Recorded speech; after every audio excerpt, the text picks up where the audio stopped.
തലയില്ലാത്ത ഒരാൾ കുർത്തയും പൈജാമയും ഇട്ടു നിൽക്കുന്ന പോസ്റ്ററാണ് കോൺഗ്രസ് ഇന്നലെ സാമൂഹ്യ മാധ്യമങ്ങളിൽ പങ്കുവച്ചത്. പാക് മുദ്രാവാക്യം കോൺഗ്രസ് ഉയർത്തുന്നുവെന്നാരോപിച്ച് BJP കളത്തിലിറങ്ങി. ഭീകരവാദികളുടെ മുദ്രാവാക്യവുമായി രണ്ടാം മുസ്ലിം ലീഗ് ആവുകയാണ് കോൺഗ്രസ്. ഭിന്നിപ്പിക്കുന്ന ലക്ഷ്യമില്ലാത്ത പാർട്ടിയായി കോൺഗ്രസ് മാറി. തലയറക്കുമെന്ന പാക് മുദ്രാവാക്യമാണിത്.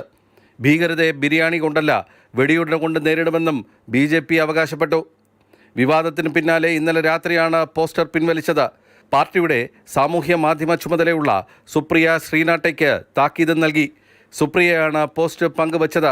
ഇത് നേതൃത്വത്തിൻ്റെ അറിവോടെയല്ലെന്നാണ് വിവരം. രാത്രിയോടെ PCC അധ്യക്ഷന്മാർക്കും നിയമസഭാ കക്ഷി നേതാക്കൾക്കും പാർട്ടി നിലപാട് വ്യക്തമാക്കിയും അതിൽ നിന്ന് മാറരുതെന്ന് മുന്നറിയിപ്പ് നൽകിയും ജനറൽ സെക്രട്ടറി KC വേണുഗോപാൽ കത്തയച്ചു. ഇന്ന് രാവിലെ മോദിയെ ഉന്നം വെച്ചുള്ള കോൺഗ്രസ് പോസ്റ്ററിൽ ഫറൂഖ് അബ്ദുള്ള വിയോജിപ്പ് രേഖപ്പെടുത്തി.